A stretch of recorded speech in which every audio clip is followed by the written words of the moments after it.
할렐루야. 오늘도 하나님께서 우리에게 새 또 주를 허락하셔서 첫 번째 일하는 날인 월요일 날 같이 먼저 하나님께 예배함으로 나아갈 수 있게 하시는 감사합니다. 오늘 이제 베드로후서는 3장으로 마쳐지게 되는데요. 이제 베드로후서에서 오늘 말씀은 주 예수 그리스도의 날, 주님의 날에 관하여서 우리에게 말씀하고 있는데, 주님의 날은 마지막 때를 말하고 있는 것이죠. 베드로후서에서 우리가 2장에서는 거짓 선지자들, 거짓 선생들 이런 부분들에 대해서 말하고 있습니다. 또 이제 베드로후서 3장에서는 계속해서 이어지는 내용으로 거짓 선생들, 또 이단들, 그런 사람들이 하는 말들, 거기에 대해서 계속 연속적으로 이야기하고 있는 말씀입니다. 베드로 사도가 편지를 썼던 크게 두 가지 내용이 이제 요약을 하자면은, 첫 번째로는 베드로 전서에서는 고난에 관한 내용이었습니다. 그러니까 성도들이 고난을 당하는 것은 어떤 것입니까? 저주가 아니라 하나님께서 우리를 거룩함에 참여하기 위해서, 그래서 고난을 통해서 하나님 말씀을 지키는 법을 배우고, 그 말씀을 지키는 것을 통해서 우리가 하나님의 거룩함에 참여하여 그러한 그 죄에 대하여 우리 평생토록 떠나가지 아니하고, 거기에서 하나님 말씀을 떠나지 않고 그 죄에 동참치 않도록 하기 위해서 그것에 대하여 하나님께서 우리에게 고난을 뚫고 지나가라, 이렇게 말씀하시는 거고, 그런 고난 가운데 성령의 역사가, 성령님께서 그 위에 임하여 계신다라고 그렇게 말하고 있는 것이죠. 두 번째로는 이제 베드로후서에서 말하고 있는 바와 같이 바로 교회 내에 있는 거짓 가르침, 거짓 선지자, 그런 그 내용들에 관한 것입니다. 교회를 허물어뜨리고 무너뜨리는 무서운 잘못된 가르침들, 이런 가르침을 따르는 사람들은 그 한 사람, 어떤 한 사람의 멸망이 아니라 그 가르침을 따르는 그런 모든 그룹들의 멸망을 가져오기 때문에 아주 무서운 일이죠.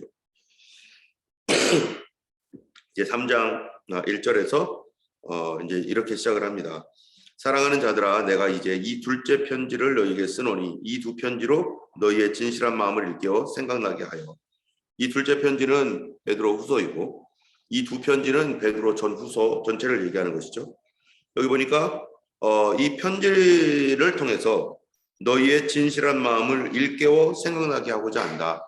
진실한 마음, 진실한 마음이라는 것이 뭐냐면, 여기서는 혼합되지 않은 마음, 또 깨끗한 마음, 뒤섞이지 않은 마음. 지금 이 어려움을 당하고 있고 내부적으로는 거짓 가르침에 이렇게 속고 있는 그러한 그 사람들, 그런 사람들에게 이 두 가지의 편지를 통해서 그들이 다시 진실해질 수 있도록, 다시 혼합되어 있고 섞여 있던 것들이 다시 이제 분리되어져서 순수하게 되어질 수 있도록 하고자 이 편지를 썼다라는 것입니다. 이 잘못된 사상, 이 이단적인 그 잘못된 메시지를 통해서 순수했던 하나님의 말씀이 뒤섞여 버려 가지고 그래서 여기에 거짓 그 스승들이 가르쳐 왔었던 그 내용들, 그들이 탐심으로 만든 거짓말, 성경의 말씀과는 정반대인 호색하는 음란한 말들, 또 이 자기의 이익 때문에 만들어냈던 바리새인들이 만들어냈던 그런 것 같은 그런 말들, 그 심판은 지나갔다 없다는 등 이런 그런 모든 말들로부터 그들을 다시 순수하게 회복되게 하기 위해서 그래서 이 두 편지를 썼노라라고 말하고 있습니다. 우리가 성경을 볼 때 성경을 통해서 알아야 되는 게 뭡니까? 성경을 통해서는요, 오늘 이 베드로 전후서에 말하는 것처럼 너희의 진실한 마음을 일깨워 하는 것처럼 바로 하나님 말씀을 배우고 하나님 말씀을 이렇게 받아들임으로 말미암아서 우리가 다시 진실해지는 거죠. 그래서 세상 속에 있는 그런 더러운 것들이 우리 안에 들어와서 세상에 있는 사상과 잘못된 그 여러 가지 이단적인 내용들과 또 세속적인 그런 내용들이 우리가 매일매일 삶 속에서 우리가 그런 걸 보고 듣고 배우기도 하고 우리 학생들 학교에서 하나님 말씀과 정반대되는 그런 것들을 배우잖아요. 진화론이라든지 동성애라든지 이런 것이 옳다고 막 배우고 있단 말이죠. 이 아이들을 여기서부터 다시 순수하게 만들려면 어떻게 되겠어요? 하나님 말씀으로 다시 돌아오게 하는 것밖에 없죠. 그러려면 그들에게 하나님 말씀을 읽게 해야 되고 말씀으로 다시 돌아갈 수 있도록 말씀을 공부시켜야 되고, 그거는 어린아이들뿐만 아니라 어른들도 세상 속에서 이 우리가 경험하는 많은 경험들, 그리고 배우고 있는 것들, 보고 있는 것들, 듣고 있는 것들, 이런 것들로부터 다시 나를 회복시키려면은, 영적으로 다시 회복시키려면은 하나님 말씀밖에 없습니다.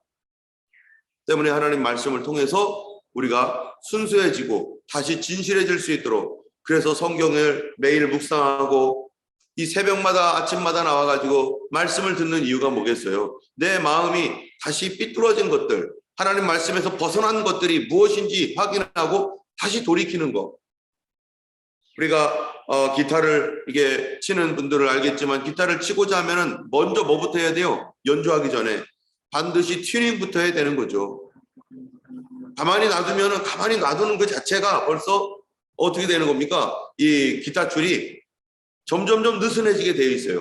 연주를 한번 하고 나면 또 느슨해지고 또 느슨해지고 하기 때문에 매번 할 때마다 다시 튜닝하고 하듯이, 우리가 우리의 믿음을 하나님 말씀으로 매일매일 튜닝하지 않으면 우리의 믿음이 어떻게 돼요? 점점점 느슨해지고 세상 것과 섞이게 되고 혼합하게 되고, 그것이 옳은 줄 알고 계속 따라갈 수밖에 없게 되는 것이고, 그로 말미암아 우리의 마음이 순수한 데서, 하나님 말씀의 순수에서 벗어나게 된다는 것입니다. 때문에 너희의 진실한 마음을 일깨워 생각나게 한다 하는 것처럼, 우리가 하나님의 말씀으로 날마다 우리가 일깨워져야 되고, 하나님 말씀이 다시 온전하게 순수하게 생각나도록 오늘도 이 아침에 우리가 나와 있는 것이고, 이거는 우리가 성경 말씀대로 지금 순종하고 있는 것이죠. 2절에 보니까 그렇게 해서 곧 거룩한 선자들이 예언한 말씀과 주 되신 구주께서 너희의 사도들로 말미암아 명하신 것을 기억하게 하려 하노라. 지금 베드로가 두 편지를 통해서 하고자 했던, 성령님께서 그를 통해서 하고자 했던 것이 진실한 마음을 일깨워 생각나게 하려 한다라고 했는데, 진실한 마음을 일깨우기 위해서 두 가지가 필요했었어요. 2절에 보니까 뭡니까? 곧 거룩한 선자들이 예언한 말씀. 이게 뭐 어디 말씀입니까? 이게 구약의 말씀이죠. 구약 성경이 바로 거룩한 선자를 통하여 예언한 말씀. 그 예언이 뭡니까? 예수 그리스도의 오심에 대하여.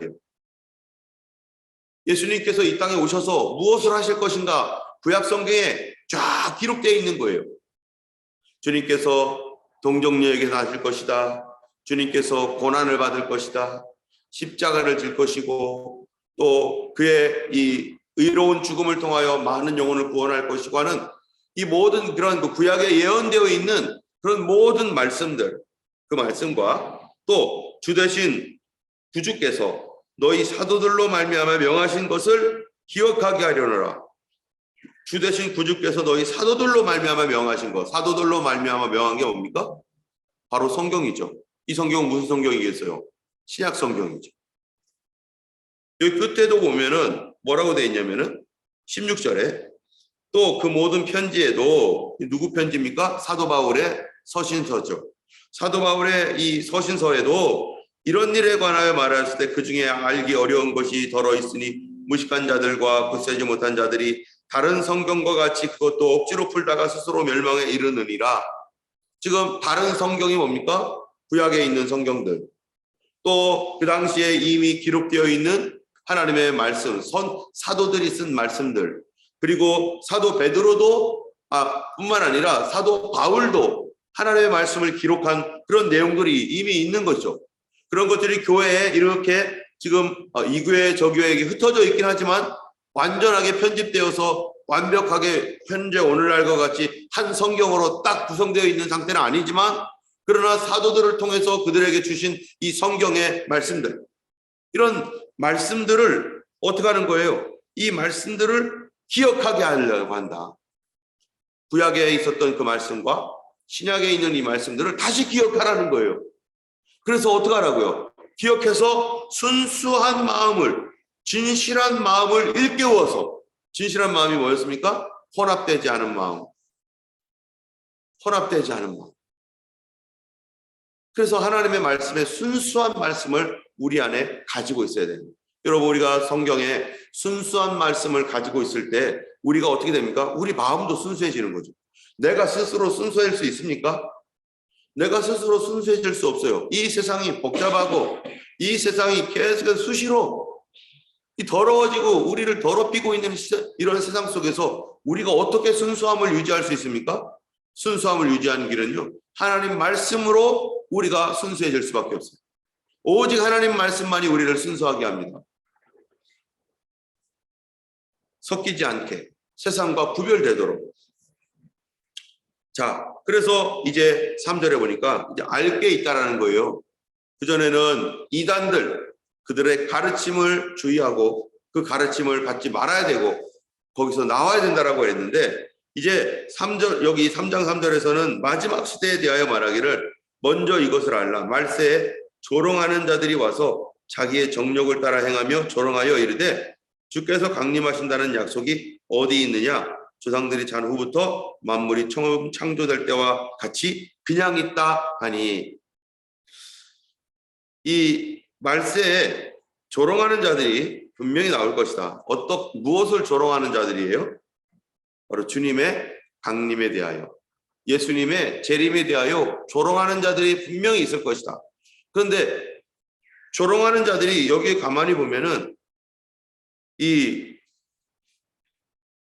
그 조롱하는 자들이 어디 있는 사람들인가 하면은 4절에 보니까 이르되 주께서 강림하신다는 약속이 어디 있느냐? 조상들이 잔 후부터 만물이 처음 창조될 때와 같이 그냥 있다 하니. 이 말씀을 보면은 이 사람들이 안 믿는 사람들이에요? 믿는 사람들이에요? 조롱하는 사람들이? 안 믿는 사람들이 아니라 믿는 사람들일 가능성이 많아요. 여기에 있는 말씀 내용으로 보면은. 왜냐하면 조상들이 잔 후부터, 그러면 조상들이라면 그들의 조상들일 거 아니에요? 지금 사도 베드로가 흩어진 12지파에게 편지하고 있는 겁니다. 그러면은 이 조상들이 잔 후부터라고 말할 때 분명히 이거는 믿고 있는 사람들이 하는 말일 가능성이 대단히 높죠. 물론 안 믿는 사람들은 말할 것도 없죠. 안 믿는 사람들은 무슨 소리 하느냐, 뭐 이렇게 당연히 그들은 안 믿고 있기 때문에. 그런데 교회 안에서 거짓 선지자, 거짓 사도들, 거짓말하는 사람들, 예수님의 강림에 대하여 지속적으로 거짓말합니다. 특별히 이단들, 여러분 신천지 뭐라고 거짓말합니까? 이미 왔다는 거예요. 이미 왔다는 거예요. 누가요? 이만희가, 정명석이, 문선명, 또 호주에 있는 외국에 있는 그 이단들은 누군지 잘 모르겠는데 왔다는 거예요. 그러면서 예수님이 마지막 때 요한계시록에 있는 예수님의 그 강림이나 뭐 이런 것들에 대하여 다 어떻게 말합니까? 영적인 얘기다. 영적인 얘기. 실제적으로 그렇게 된 게 아니라 영적인 거다 하면서요, 그거를 의미상으로 막 말해요. 의미상으로. 여러분, 영적인 의미로 말하면요, 무슨 말인지 다 할 수 있어요. 무슨 말이든지. 예수님께서 이 땅에 초림하셨을 때 영적으로 온 게 아니라 어떻게 오셨어요? 육적으로 오셨고, 실제적으로 예수님이 다니셨잖아요. 실제적으로 예수님이 죽으셨다가 부활하셨잖아요. 아니, 구약 성경에 예수님의 오심에 대하여 두 가지를 얘기하고 있는데, 하나는 초림에 대한 예수님에 대한 이야기, 대표적으로 이사야 53장에 예수님 초림에 대한 얘기를 분명히 하고 있는데, 그런데 이 이사야서에 보면은 예수님 재림에 대한 얘기도 하고 있단 말이죠. 스가랴서라든지 또 다니엘서 이런 데도 보면은 구름 타고 오신다, 인자가. 신약 성경에서도 그 말씀의 메시지를 바톤을 받아서 예수님도 직접 얘기하는 거예요.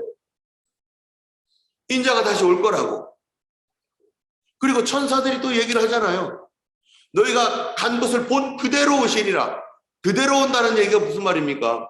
예수님이 육체로 부활하신 몸으로 예수님이 올라가셨던 것처럼 예수님은 반드시 오실 때 부활하신 그 몸 가지고 오시는 것이죠.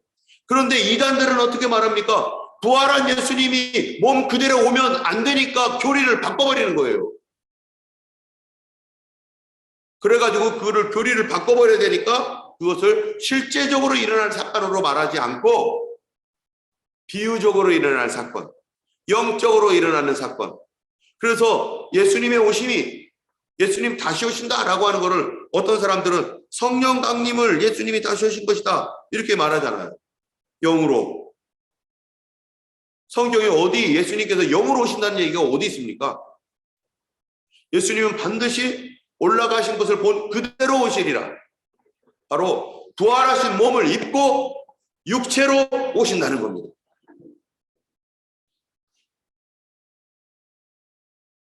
때문에 우리가 변화되어서 주님을 만날 때도 이미 죽은 자가 영으로 예수님 만나는 게 아니에요. 성경 분명히 얘기하고 있습니다. 다 부활한다는 거예요. 요한계시록에 보면 두 가지 부활 나오잖아요. 첫 번째 부활이 뭡니까? 심판의 부활. 하나님께서 사망을 음부에 집어넣으시니까 사망이 모든 그동안 죽었던 모든 사람을 토해내는 것처럼 그들이 다시 살아나는데 그 살아남이 뭐냐? 심판의 부활로 그들이 몸을 가지고 나온다는 거죠. 몸을 가지고. 또 한 사람은요? 영생의 부활로. 여러분 우리가 여기 보니까 새 하늘과 새 땅을 바라보다가 13절에 하나님의 날이 임하기를 바라보고 간절히 사모하라. 그날에 하늘이 불에 타서 풀어지고 물질이 뜨거운 불에 녹아지려니와 우리는 그의 약속대로 의가 있는 곳인 새 하늘과 새 땅을 바라보도다. 새 하늘과 새 땅이 어떤 곳입니까? 영적인 곳입니까? 그냥 몸도 없고 그냥 영이 돌아다니는 곳입니까? 아니에요. 이 요한계시록 21장에 있는 이 새하늘과 새 땅 또 한 번 언급하는데 이 새하늘과 새 땅은 우리가 부활한 몸으로 살아가는 곳이죠. 만약 우리가 부활이 없다면, 육체의 부활이 없다면 아니 뭐하러 이 땅에 다시 와요? 그냥 천국에 있으면 되죠. 예수님께서 부활 승천하신 그 하늘에 예수님은 부활한 몸으로 계시고 사람들은 죽었어요. 그래서 그 영이 주님 앞으로 갑니다. 그런데 우리의 육신이 부활하지 않으면 뭐하러 다시 옵니까? 예수님이? 이 땅이 새롭게 되지 않으면 뭐하러 예수님이 다시 옵니까? 영적인 세계, 그 영이라고 하는 어떤 영적인 그런 그곳에서 영원히 살면 되는데 마치 누가 얘기하는 거예요? 이게 철학에서도 얘기해요. 플라톤 철학, 이데아 세계. 이거는 불교에서도 얘기해요. 극락. 또 이슬람도 얘기하죠. 천국. 아니 우리가 왜 부활을 해요? 성경은 분명히 말하는 거예요. 이 현실, 다시 이 현실, 우리가 이런 현실 속에서 살아가게 될 것인데 그때는 하나님의 새하늘과 새 땅 가운데 그 새하늘과 새 땅이 무엇과 같습니까? 에덴 동산과 같은 거죠. 그러므로 잠자는 자들을 깨운다라고 하셨더니 성경 말씀과 같이 우리가 다 잠잘 것이 아니요 마지막 날에 순식간에 호련히 변화되리니 여기서 말하는 잠잔다는 게 뭐겠어요? 어떤 사람들은 예수 믿다가 먼저 죽은 사람도 있지만 그들이 우리보다 먼저 죽은 자들이 부활하여서 우리보다 먼저 주님을 만나기 위해서 부활한 마음으로 끌어올려가고 공중으로 끌어올리고 우리도 뭐가 되어서요? 변화돼요. 뭐가 변화됩니까? 이 몸이 아니라 우리도 예수님과 같은 부활한 몸으로 우리는 살아있는 상태에서 변화되어 예수님 만난다는 것입니다. 그렇기 때문에 여러분 이 성경의 이 요한계시록이나 예수님 재림과 이런 말씀들을요 자꾸 영적인 것으로 얘기하려고 하고 그것이 아니라고 하고 실제적인 사건이 아니라 영의 사건, 의미상의 사건 이렇게 얘기하는 사람들 상당수가 뭐예요? 이단이죠. 그래야만 말이 되니까 자기들이 원하는 말대로. 그런 식으로 해야만 자기들이 원하는 대로 이 사람이 그래서 우리의 구주로 오신 분입니다 라고 말할 수 있기 때문에.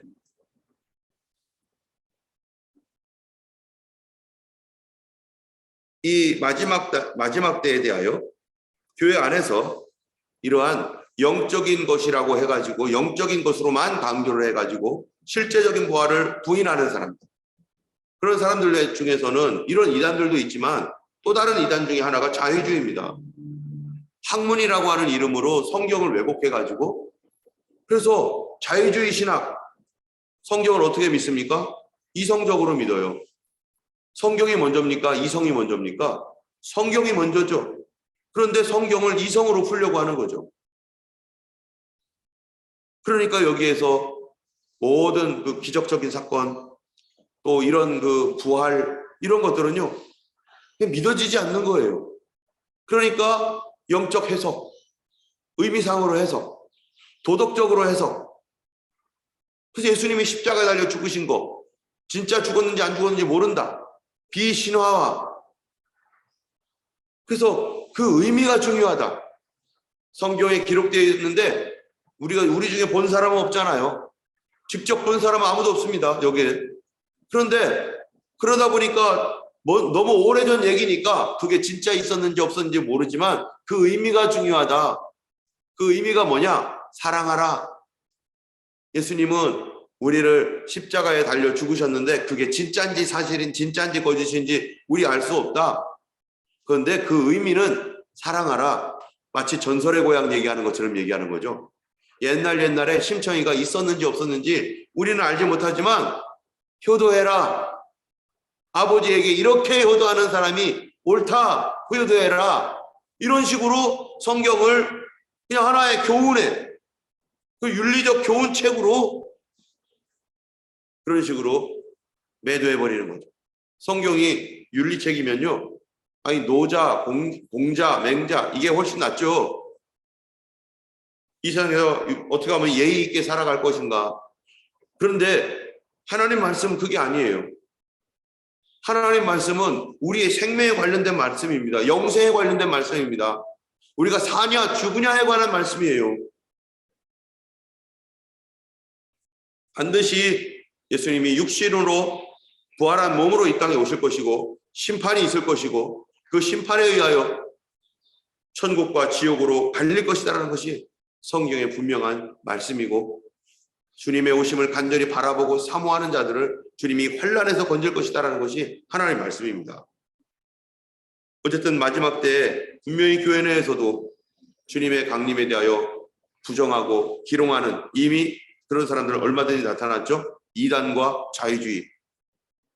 또 안 믿는 사람들 중에서도 예수님 오심에 대하여 당연히 그들은 기롱하면서, 때문에 우리가 오늘날 마지막 때 예수님의 재림에 대하여 얘기하고 휴거에 대해서 얘기하면 무엇 받을 각오를 해야 돼요? 상 받을 각오를 해야 되나요? 조롱받을 각오가 되어 있어야 되는 거죠. 너 아직도 그렇게 믿냐고. 아니 세상에 그런 걸 그렇게 믿냐고. 아니 성경대로 된 거예요. 그런 거 말하면요 조심스러워요. 요새도. 과연 이 시드니 내에서 몇 개의 교회가 예수님의 실체적인 재림에 대해서 얘기하고 있습니까? 우리가 몰라도 어떤 교회들은 그런 교회들이 있어요. 그러나 많은 교회들은 그런 얘기를 잘 안 합니다. 하더라도 영적으로 얘기하고. 여기만 그렇겠어요? 한국도 그렇고 전 세계적으로 그런 얘기들을 잘 안 합니다. 왜요? 그러면은 임박한 종말에 관하여 말해야 되기 때문에. 그러면은 임박한 종말이면 이렇게 살면은 곤란해지기 때문에.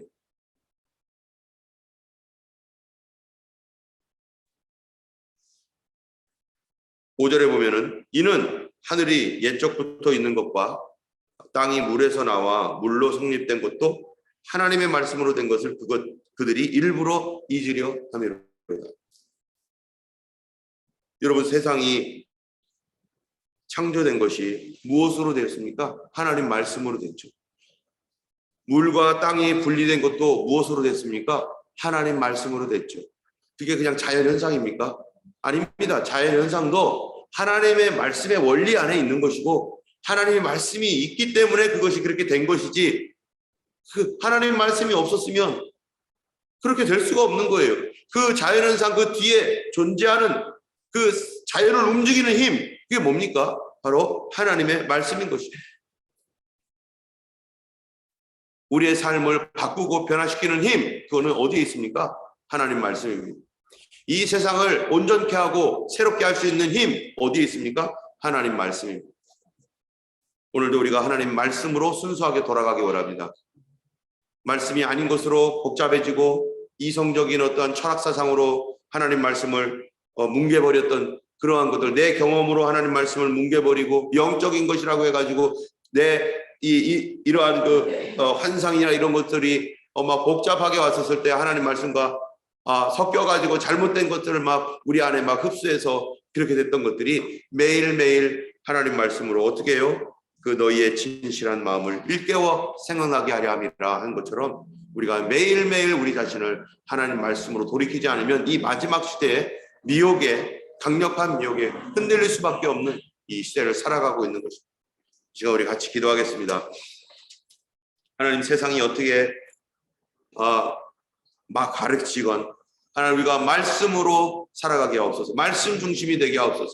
하나님 말씀이 우리 삶 가운데 아버지 강력하게 일어나서 그 말씀의 순수함이 일깨워져서 주의 오심을 간절히 바라보고 사모하는 말씀 중심의 교회, 예수 중심의 교회 되도록 이 시간 우리 교회를 위해서 우리 아이들, 특별히 우리 아이들도 하나님 보내주셔서 학생부가 생겨나게 하시고 참으로 하나님 말씀을 사랑하는 새벽이슬 같은 젊은 아이들, 젊은 청년들이 가득한 교회가 되도록 이 시간 우리 말씀과 우리 이 세대를 위해서 함께 기도하겠습니다.